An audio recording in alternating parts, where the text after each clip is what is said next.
नमस्कार दोस्तों, आप सभी का मेरे YouTube चैनल अपना ज्ञान में स्वागत है। आज मैं महाशिवरात्रि की कथा सुनाती हूँ। पूर्व काल में चित्रभानु नामक एक शिकारी था। जानवरों की हत्या करके वह अपने परिवार को पालता था। वह एक साहूकार का कर्जदार था, लेकिन उसका ऋण समय पर न चुका सका।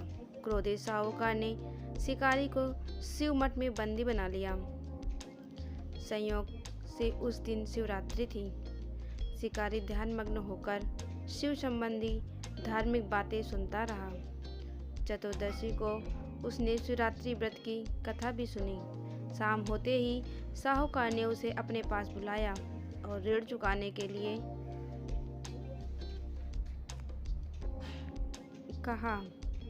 शिकारी अगले दिन सारा ऋण लौटा देने का वचन देकर बंधन से छूट गया।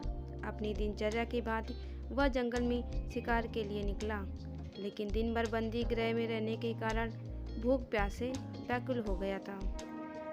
शिकार खोजता हुआ वह बहुत दूर निकल गया। जब अंधकार हो गया तो उसने विचार किया कि रात जंगल में ही बितानी पड़ेगी।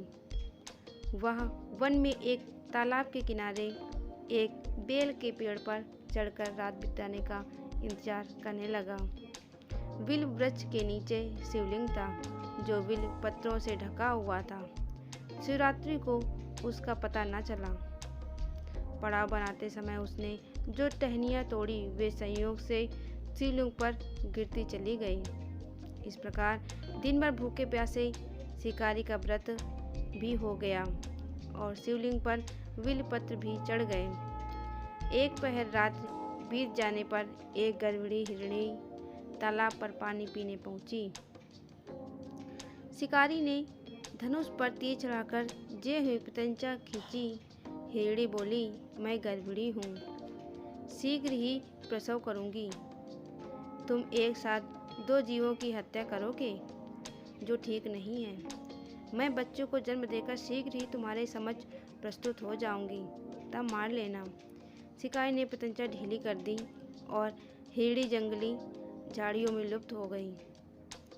पतंगा चढ़ाने तथा ढीली करने के वक्त कुछ बिल्वपत्र अनायास ही टूटकर शिवलिंग पर गिर गए। इस प्रकार उससे अनजाने में ही प्रथम पहर का पूजन भी संपन्न हो गया।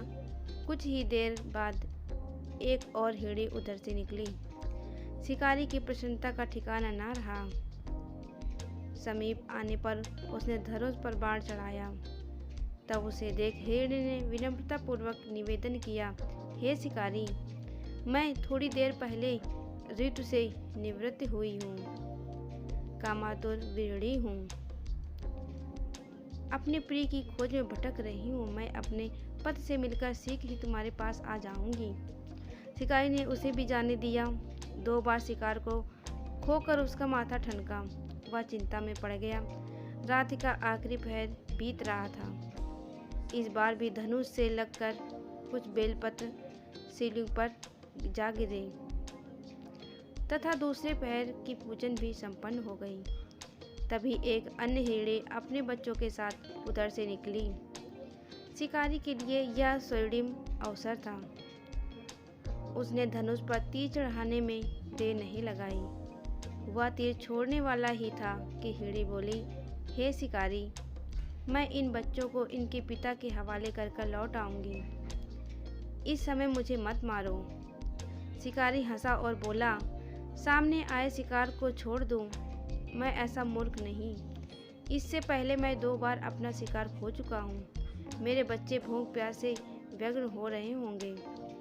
उत्तर में हिरणी ने फिर कहा, जैसे तुम्हें अपने बच्चों की ममता सता रही है, ठीक वैसे ही मुझे भी।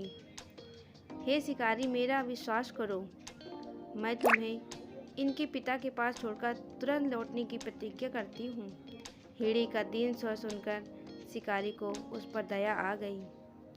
उसने उस मृगी को भी जाने दिया। शिकार के अभाव में तथा भूख प्यास से व्याकुल शिकारी अनजाने में ही बेल वृक्ष पर बैठा बेल पत्र तोड़ तोड़कर नीचे फेंकता जा रहा था। पाँव फटने को हुई तो एक हष्ट पुष्ट मृग उसी रास्ते पर आया। शिकारी ने सोच लिया कि इस शिकार का वह अवश्य करेगा। शिकारी की तनी प्रत्यंचा देखकर मृग विनीत स्वर में बोला, हे शिकारी, यह तुमने मुझसे पूर्व आने वाली 3 मृगियों तथा छोटे छोटे बच्चों को मार डाला है, तो मुझे भी मारने में विलम्ब न करो, ताकि मुझे उनके वियोग में एक क्षण भी दुख न सहना पड़े। मैं उन हिरणियों का पति हूँ।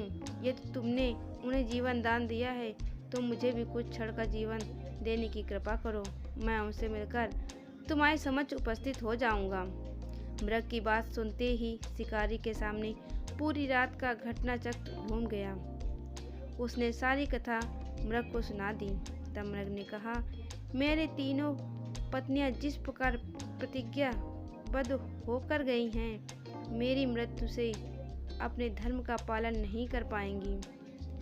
अतः जैसे तुमने उन्हें विश्वास पात्र मानकर छोड़ा है, वैसे ही मुझे भी जाने दो। मैं उन सब के साथ तुम्हारे सामने शीघ्र ही उपस्थित होता हूँ। शिकारी ने उसे भी जाने दिया। इस प्रकार प्रातः हो आई।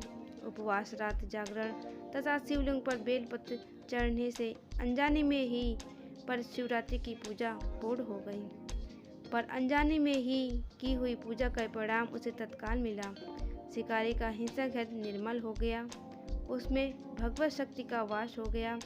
थोड़ी देर बाद वह मृग सपरिवार शिकारी के समक्ष उपस्थित हो गया, ताकि वह उनका शिकार कर सके। किंतु जंगली पशुओं की ऐसी सत्यता, सात्विकता एवं सामूहिक प्रेम भावना देखकर शिकारी को बड़ी ग्लानि हुई। उसने मृग परिवार को जीवन दान दे दिया। अनजाने में शिवरात्रि के व्रत का पालन करने पर भी शिकारी को मोक्ष की प्राप्ति हुई। जब मृत्यु काल में यमदूत उसके जीव को लेने जाने आए तो शिवगणों ने उन्हें वापस भेज दिया तथा शिकारी को शिवलोक ले गए।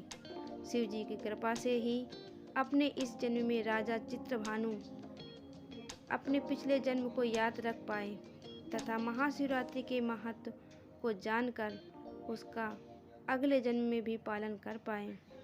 बोलो ओम नमः शिवाय। अगर मेरी ये कथा आपको अच्छी लगे हो तो प्लीज़ लाइक, शेयर और सब्सक्राइब ज़रूर करिए। धन्यवाद।